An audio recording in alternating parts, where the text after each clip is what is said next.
These are the Sony XM6 headphones. These were released 2 weeks ago and I have been using them for over 10 days now. And I paid my own money, $450 to get my hands on this unit just to review it. And I'm gonna be comparing it with the Sony XM4s. And that is what makes this video special, because I'm gonna be comparing them and in the end we're gonna answer the question. Is it worth it to pay extra $220 to get the XM6? Or you can just go with the XM4s, which are basically half the price.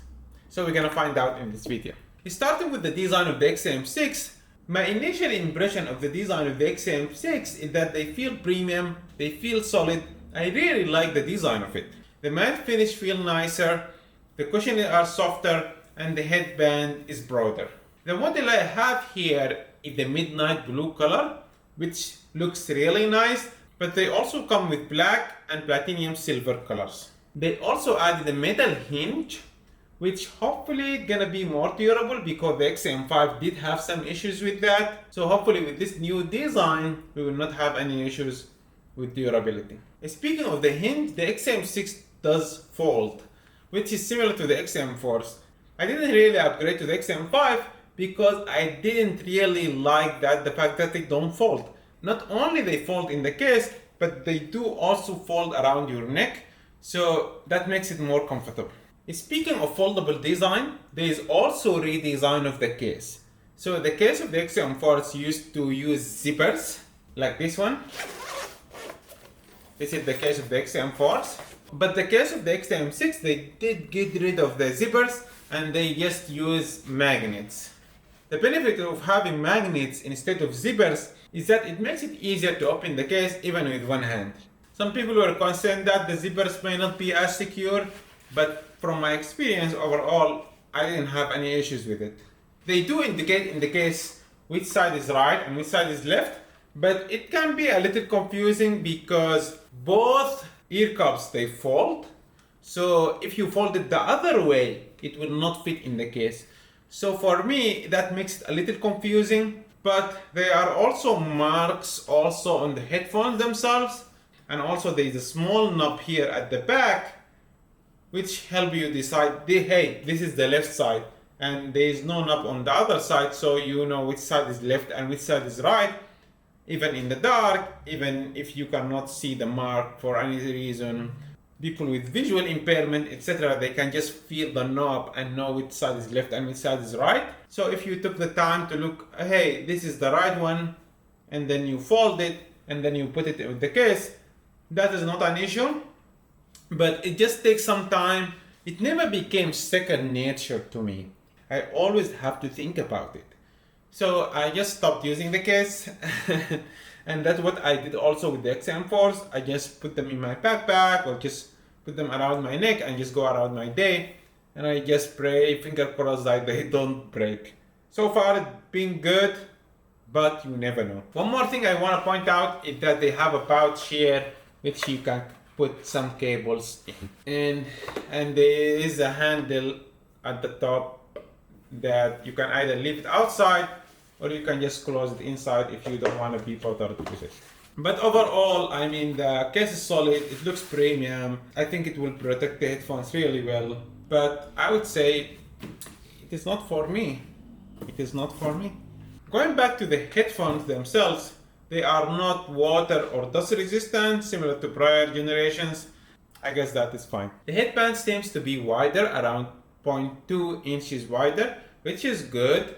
And also it seems to have more cushion, and that makes them more comfortable. One thing that Sony improved on is the cushion on the ear cups. It does feel more comfortable and it does feel softer, but it is still made of leather, which is premium material, very good. But the problem is that you get sweaty with them, especially in hot weather. It does have a stronger grip on your head. That is good because it will not fall easily from your head, but I feel like it is putting more pressure on my head. And on top of the leather that makes your ear sweat and the strong grip on your head, both of these play a huge factor in the comfort level. So I find myself like taking them off after like 45 minutes or 1 hour or so for a couple of minutes just for my ears to be comfortable. Now into the controls. The controls are kind of the same. They did change the power button, which was something I really want them to change because on the XM4s, both buttons feel the same. So it can kind of difficult to build muscle memory to know which is which, and I can sometimes confuse them. But the XM6, they made the power button rounded and it has a dent. So it makes it way easier to know which one the power button. So it's still only 2 buttons. I did wish that they added more buttons, like for example, play, pause, maybe skip forward for 30 seconds, especially if you are listening to a podcast or an audiobook. It will be very helpful to have a button, a dedicated button, or a button that you can customize for certain actions. They didn't do that. We are still stuck with gestures, which I immediately turn off because it's just annoying. For the most part, all the controls, I just use my phone because I don't like the gestures controls. One more fun fact is that this year, the XM6, you can now yank out the... that was painful. Now you can yank out the ear cups and remove it by yourself. No special equipment needed, and then you can just put it back. So if the ear cups break or you want to replace them, you can do that by yourself. Although Sony still doesn't sell any official parts for those ear cups. So if these break or you want to replace them, you have to get a third-party ear cups. But you have to be careful with that because that can affect the quality of the sound. So hopefully Sony gonna be selling official replacement for the ear cups soon, given the fact that now they are replaceable. In terms of charging, there is no major updates. They still use USB-C. They still have 30 hours battery with active noise cancellation on. The only good updates in terms of charging is that now you are able to use them and charge them at the same time. I mean, you probably will not need to do that because the battery life is good, and also with 3 minutes of charging you can use it for 3 hours. They do still have the headphone jack, the 3.5mm jack, so if your phone still have that port, you can use it to plug it directly there, and you can actually use the 3.5mm jack even if the battery is dead. That is good, but I'm a little frustrated by the fact that you cannot plug them with USB-C. USB-C is only for charging. You cannot listen to music with the USB-C. This is something many headphones like nowadays they support. So I'm a little disappointed at Sony for not supporting that. Imagine if you can plug them and charge them with one cable and listen to music at the same time. That will be awesome. So if you want to listen with the 3.5 jack and charge them at the same time, you're gonna have 2 cables hanging from your head. It's gonna be funny. I don't think you will need to do that because, as I mentioned, they charge very quickly, and also they support Bluetooth 5.3, which has a good range and it has a reliable connection. I expected them to have Bluetooth 5.4, but Bluetooth 5.3 is good enough. They do connect with 2 devices, so you can connect them to your laptop, you can connect them to your phone. I do wish they support 3 devices because I do have an iPad also, but I guess 2 devices are good enough. Coming up to the most important thing, which is the sound quality. How do they sound? I was actually impressed by the sound quality. The sound quality is really good. Like, it is one of the best headphones I ever listened to actually. There is a great punch in the bass. The mids have a lot of details and the highs are clear and crisp. Sony say they are trying to deliver the music as the artist intended, and honestly it kind of feels like that. To my ears, the mid-range and vocal sounds pretty similar to the XM4s, but the highs and lows on the XM6 feel a little more crisp. The difference is very subtle and really only noticeable if you test them back to back, but there is a difference. And the sound quality is not just good because of the sound quality itself, but also because of the very good active noise cancellation. The active noise cancellation is definitely improved on the XM6 compared to the XM4s, but for me personally, I do think still the AirPod Max had the best active noise cancellation. It is like 9 out of 10. You're barely able to hear anything. The XM4s, maybe they were 8 out of 10. I would say the XM6 in that range, kind of like I would give them 8.5 up to 9 actually. They are very close together. And it is really good. For me, like the active noise cancellation actually doesn't matter that much. For me, the only thing that bothers me with the active noise cancellation, if it is not good, is that I'm not able to listen to whatever I'm listening to. Let's say if I'm in the subway and I'm listening to an audiobook or a podcast, if I'm not able to hear what I'm listening to, then the active noise cancellation is not good. If I'm listening comfortably, then the active noise cancellation is good. It doesn't have to be like very high quality. Sometimes it can even get dangerous. Like I want to be aware a little bit of my surroundings. I don't want to be like, I'm not hearing anything on my surrounding, which can be dangerous actually. If you are walking or you're in the subway or you are commuting, etc., you do want to be aware of your surrounding. So I feel like the active noise cancellation is good enough on the XM4s and the XM6. I don't think it is like a point that you need to upgrade or you need to get the XM6 just for the better active noise cancellation. And Sony stated that because of the new chip, the active noise cancellation is better, which is the QN3 chip. I don't know about that, sure. Speaking of active noise cancellation, they also have the ambient mode. It works, it's really good. I don't use it as often because if I'm talking to someone, I like to take off my headphones. Yes, I feel like it's more polite, better communication, whoever you're talking to. So I don't use the ambient mode as often. Sometimes I would use it just to be aware about my surroundings, but for the most part, I don't use it. They do have adaptive control. I used to like the adaptive mode control because like when I'm walking, I want to be aware of my surroundings. But nowadays, since I'm listening more to podcasts and audiobooks, I just want active noise cancellation all the time. So I'm using it less often now. The stem band EQ equalizer in the settings, I do like that they support the customization. I'm not really into it. I don't use equalizer that often, but I do like the fact that they give you the option. If you want to customize, you can customize. The last thing I want to test is the microphones. I'm going to compare the microphone of the XM4s with the XM6. I'm going to test them here. And also I'm going to do a test outside as well. Testing the microphone of the Sony XM6. Testing the microphone of the XM6. Testing the microphone of the XM4s.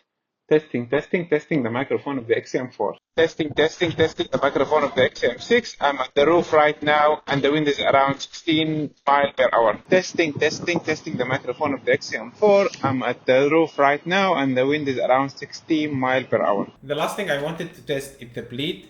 How much people around you are able to hear. So I'm gonna play music here. So now I'm playing music at around 50%. Let me know if you hear anything. Around 75%.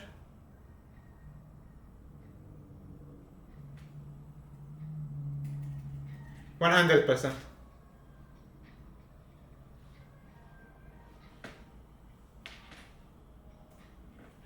Alright. Before I finish this video, I do want to talk about the app. When I reviewed the Sony XM4s, I did complain about the app. I didn't really like it, it's clunky, etc.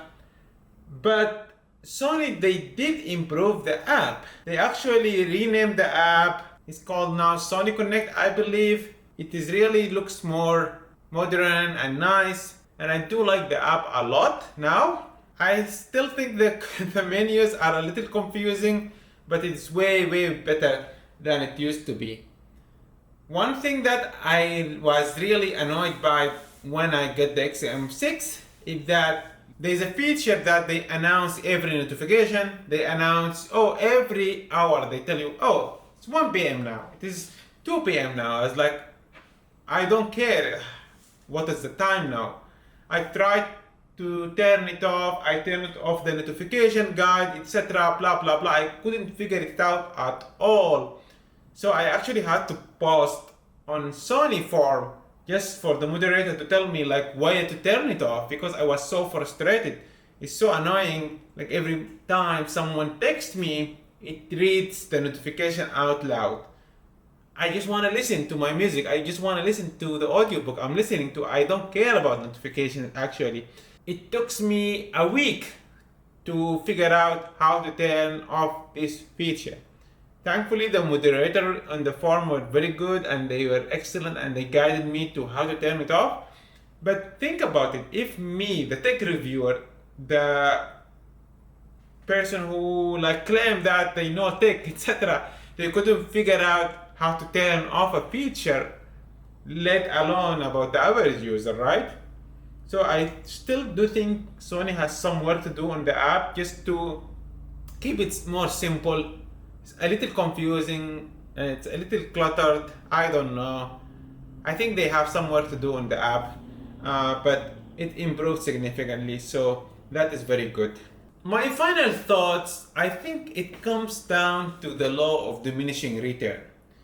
Like overall, not only the Sony headphones, but tech in general became very, very good. Most good products now these days, there is not a lot of improvement. They try to make new features, they try to improve, but the tech improves so much that it's now moving slowly. And the cost effectiveness of adding new features, it kind of adds up and pushes the price higher. So you end up paying extra money for less new features, and that's what's happening with these two headphones. The Sony XM4s are already very, very good, and they did improve the Sony XM6. Better sound quality, better active noise cancellation, better Bluetooth connectivity, new chip, and a new case that is magnetic, and all of this fun stuff is very good. But the question, is it worth $220? I would say definitely not. I'll probably pay maybe extra $50 for it, but extra $220, I think it's a lot of money. So my conclusion is that if you already have the XM4s, don't even think about upgrading. If you have issues with the XM4s broken, etc., or you don't have the XM4s to begin with and you're thinking about the premium headphones, if you have the money to get the XM6, it's the latest product, you will not go wrong with it. If you have the budget and the means to be able to afford it, I would say go with it. If you have a lower budget, $200, I would not really stretch it to get the XM6. I would just get the XM4s and save my money for something else. So I think it comes down to your budget, and both products are basically good. And already if you have the XM4s, I don't think there is a reason for you to upgrade. So I will leave it as that. And I want to ask you guys, are you guys going to be upgrading to the XM6? Are you going to be buying the XM6? Or do you think the XM4s are good enough? Let me know what you think in the comments. And I'm going to see you guys on the next one. And don't forget to subscribe. We're almost hitting 150 subscribers. So that is the next milestone. Our goal is to hit 1,000 subscribers by the end of the year. So definitely subscribe, and we'll see you guys on the next one. Bye.